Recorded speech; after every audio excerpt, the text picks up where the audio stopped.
Hello everyone, this is Destro, and welcome to a special Hearthstone video.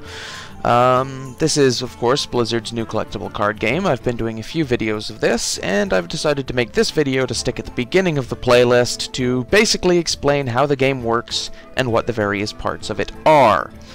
This, of course, would be the menu screen where we have play mode, where you can play against other people, practice, where you play against the AI, and the arena, which I've done quite a few videos of, and honestly you should know how this works already. Pick a random hero, make a deck out of random cards, see how you do. Let's, however, start by explaining the different heroes in the game. So, we have Warrior, Garrosh Hellscream, whose hero power, all the heroes have one of these, it costs 2 mana for everyone, and it does a different small effect for pretty much everyone. The hero power for the warrior is gain 2 armor. Armor is sort of like health, except you can't heal armor. It's ablative. It goes away when you take damage, and it stops the damage from hitting you. All the heroes start the game with 30 life, and once you're out of that, you are done. Shaman summons a random totem. There are 4 totems that this can summon. Healing Totem, which heals 1 damage to all minions. Wrath of Air Totem is +1 spell damage. I can't remember the name of the other totem. It's just it's a 1/1. It doesn't do anything special. And then the last one is, of course, the Stoneclaw Totem, which has Taunt. All of the totems except for the 1/1 are 0/2.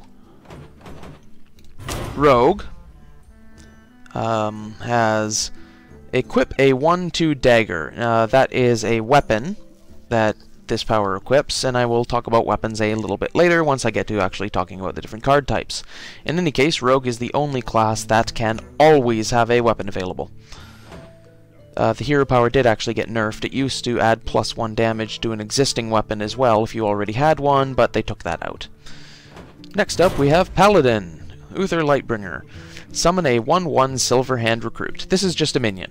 Your hero power is you get a 1/1, it's a minion, it sits on the board, and Paladin has a fair number of buffs, so you can make it really, really scary, if you have to. Hunter. Very simple. Steady shot. 2 damage to the enemy hero. Druid. Druids is actually interesting, because it gives +1 attack to the hero, so the hero can attack, and it also adds +1 armor, so you can use it either defensively, sort of like a weaker version of the warrior's power, or you can use it offensively, sort of like a weaker version of the rogue's power. It's a bit of a mixed bag, as with, lots of the druid stuff. So, Warlock has actually one of the stronger hero powers, Life Tap, draw a card and take 2 damage. Warlock tends to take a lot of damage, but he will almost always have more cards than the opponent. Mage's hero power is another one of the better ones. Deal 1 damage, just straight up 1 damage, anything on the board, doesn't matter what it is, if it's hiding behind taunt, you can blast it. Priest, the last one, 2 mana, heal 2 health. And this will heal minions as well as your hero, so you can do a lot with that. Okay, next thing I should explain here is that all of the heroes, mage through, well, pretty much everyone else, have their own unique set of cards. Some of these, like Claw here, you either start with, or you earn as you level the hero up. The heroes do have levels, as you can see here. My Hunter is only at level 10. I haven't been playing him very much. But once you get up to level 10, you will have unlocked all of the basic cards for that hero. Druids cards tend to have the Druid's special mechanic is choose one. You get lots of cards that have one effect or another effect. Both are usually good, and Druid is also the only class in the game that has things like Innervate and Wild Growth, mana acceleration. Nobody else gets that. The number you see up in the top corner there is, of course, the mana cost. Then there's Hunter, who is one of 3 classes that get secrets. Secrets are a special kind of card. I will talk more about those later.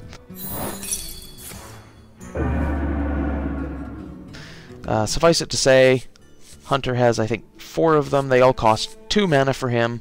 Paladin and Mage get secrets as well. Mages cost 3, Paladins cost 1. Hunter's theme is beasts. Some of the minions, like the Timberwolf here, are beasts, or Murlocs, or, you know, dragons, or what else have you. In the case of Hunter, Hunter has a lot of beasts. Hunter can do a lot of fun stuff with beasts. There's stuff that, you know, you can make your beasts immune to damage, you can give them +1 attack and charge. And Hunter also has some weapons, which are another thing that I will talk more about later. Then there is Mage. Mage is quite a bit about spells.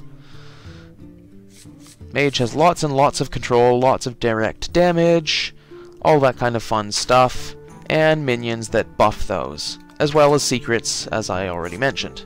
Mage is probably one of the best control classes in the game. Paladin, also one of the stronger classes in the game, does have weapons, does have secrets, and has lots and lots of divine shield. That's kind of the Paladin's deal, is protecting your stuff, making sure it doesn't die, making your stuff generally better, and making your opponent's stuff generally worse. There are quite a large number of ways to do that in the Paladin deck. Things like Blessing of Kings, which is an excellent card, and Aldor Peacekeeper here, which is also great. Then you have Priest. Believed by many to be one of the strongest classes in the game right now. Priest is indeed very powerful. You've got Northshire Cleric, which draws you a card whenever a minion is healed, and thanks to your hero power, you can heal minions a lot. You also have things like Shadow Form here, which is an interesting card. Turns your hero power from a heal into damage. That is the only card, I believe, that alters the hero power. There's Auchenai Soul Priest as well, but that doesn't directly alter the hero power. Shadow Form does. Auchenai Soul Priest is more of a temporary measure. The Priest also has mind control and likes to steal enemy minions. Priest is a jerk like that. Then there is Rogue. Rogue's deal is a thing called Combo, like here with Cold Blood. Combo activates if you have already played a card. So if you haven't played a card, it's better to hold off on playing combo stuff until after you have. Rogue is interesting that way. Weird tempo. But, meh. Still kinda cool. There's a bunch of interesting stuff. Defias Ringleader, who got nerfed, he used to be a 2-3, and Coin Defias was one of the better things in the game, because of the combo. Then there is Shaman.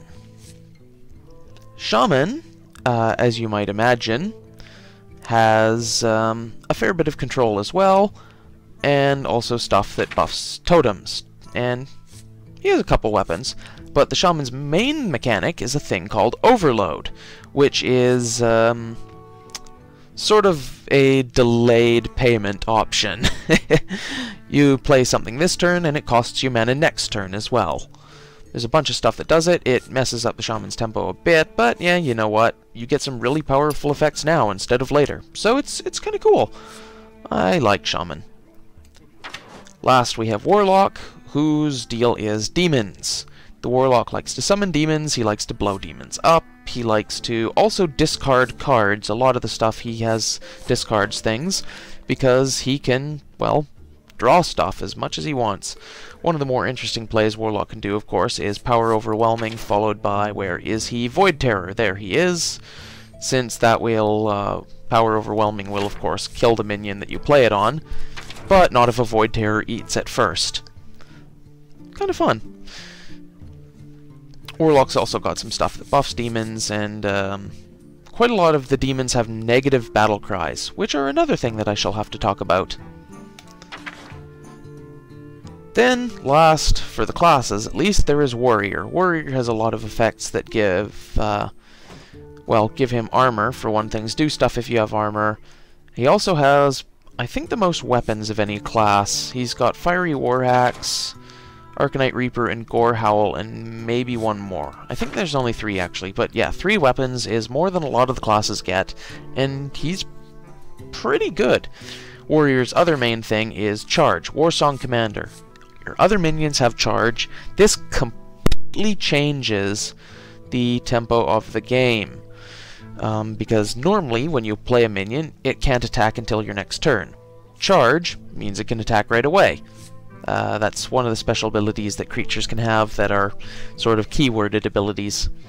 Then there's other stuff in Warrior that will deal damage to your minions in order to give them bonuses. Or when your minions take damage, you gain bonuses. There's lots of stuff like that. It's an interesting deck. Last, of course, are the neutral cards. These are the gray ones. These can go in any deck. There are quite a few of them, and most of them have some useful utility, and in fact some of the best cards in the game, currently, are neutral cards. Like this guy here. Argent Commander, Charge and Divine Shield. I mentioned Divine Shield earlier. This is an ability that if the creature takes damage, well, the first time it does, you just ignore it. And it has Charge, as I said, so that can attack the turn you play it. Argent Commander is very, very good. To Northrend! Victory or death! I suppose the next thing to do is talk about all of the different creature abilities, and I can do that fairly well through the neutral creature page. So, as you see here, Stranglethorn Tiger has Stealth, cannot be attacked or targeted until it deals damage. This is similar to the ability that Fairy Dragon has. I believe I've played those a few times. Do I actually own a Fairy Dragon? Huh, I don't. I'll have to go into crafting mode. This allows you to see all the cards, not just the ones that you actually own. Where are you, Fairy Dragon? Do I not have? Oh, no, I do. Oops, I'm blind. I'm bloody blind. There it is, Fairy Dragon. Cannot be targeted by spells or hero powers. As I said, that is different to Stealth in that your stuff can't attack it either. Stealth is a little misleading. The person who owns the Stealth minion can still target it before it breaks Stealth. One shot, one.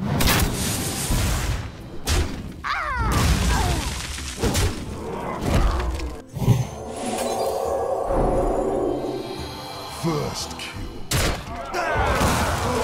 Then there's Battle Cry, like the Novice Engineer here. This is something that happens when you play the card. There are lots of cards with Battle Cries, some good, some bad. We must cleanse the Sunwell.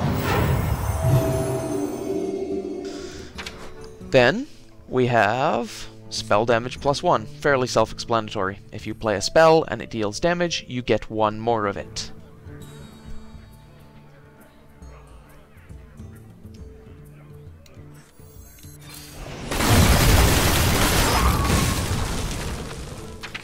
Divine Shield I have talked about. Taunt I have not. Taunt means that enemies must attack this minion. If you have two minions with Taunt, then they get a choice. But if they're going to attack something else, they have to get rid of the Taunt thing first. You must attack that minion with taunt. Job done. Wind Fury.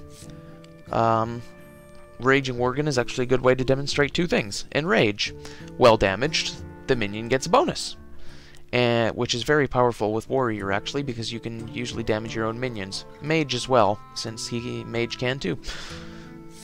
And in this case, the Worgen gets Wind Fury, which allows you to attack twice. Normally you may only attack once.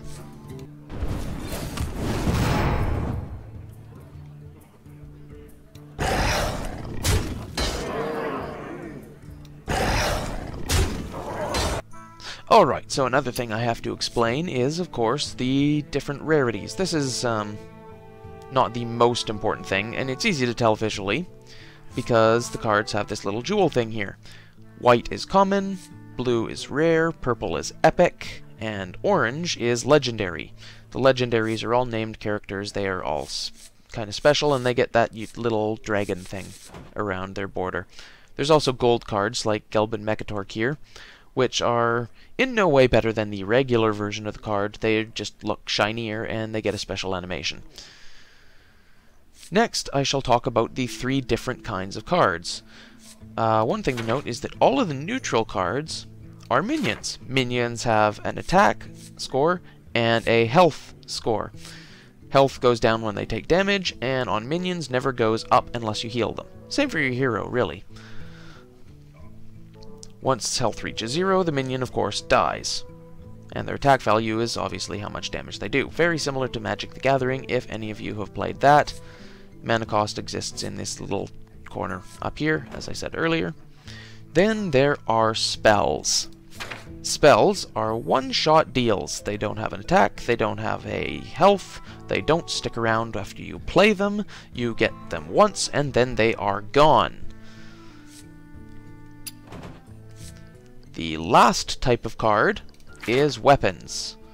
Not all of the classes get weapons. All of the classes get spells, all of the classes get minions. Weapons are limited to, I believe, Hunter, Paladin, as you can see, Light's Justice here, Warrior, of course, Rogue, and I believe Shaman has a couple weapons as well. So that's, what, 5 out of the 9 classes have weapons? The other 4 do not. Weapons are easy enough to explain. They have a mana cost, just like everything else. They have an attack value, which is their power.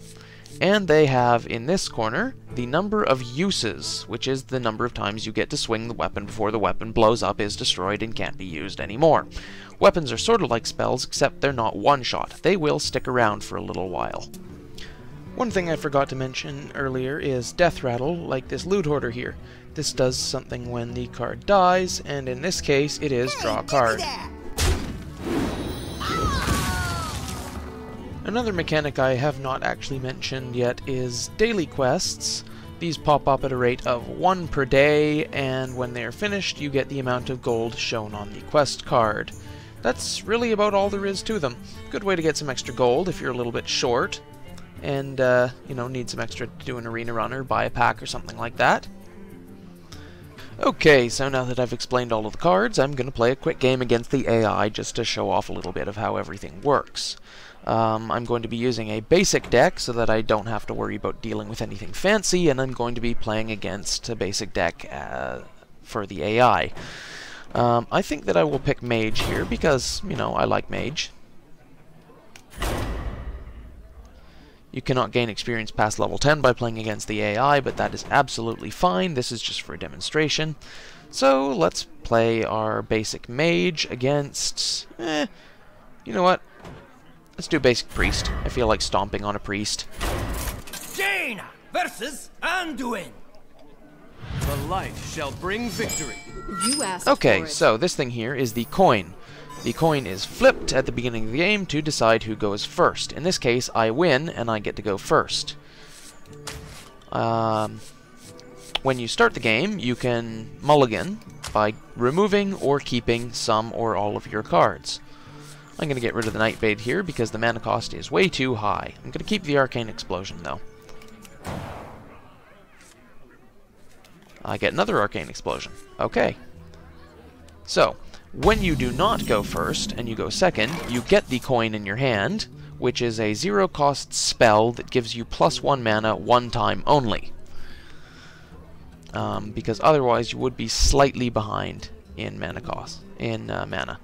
At the beginning of your turn, you gain a mana crystal, and fill up all of the empty ones with the mana you spent last turn. So this turn all I can do is play the Murloc Raider. As you can see, it had a green border. Job's done. And once everything's done, you'll hear the little peasant tell you that your turn is over, and you can finish. Is someone injured?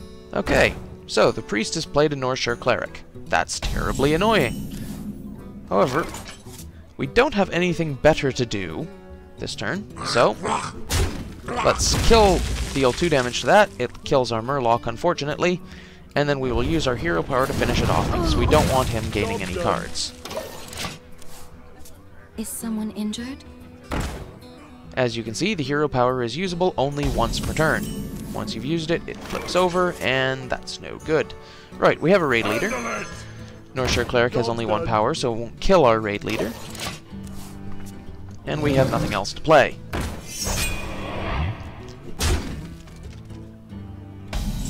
Alright. Bit of an interesting choice there, because now I can play Arcane Explosion. And in a highly non-optimal way,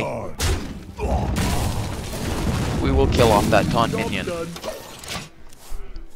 Oh dear, out comes Tazdingo. The priest has gotten a way better draw than me, apparently.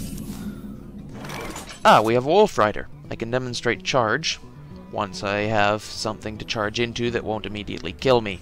For now, let's play an Oasis Snapjaw. It's got 7 health, so it ought to stick around for a little while, even against Tazdingo there. Oh dear Gurubashi Berserker. You just have everything, don't you, priest? One shot, one kill. This is clearly suboptimal. Alright, so what are we going to do here? Well, we don't want to make that any bigger if we can avoid it. So let's drop a Boulder Fist Ogre. Put at least a couple damage onto Tazdingo.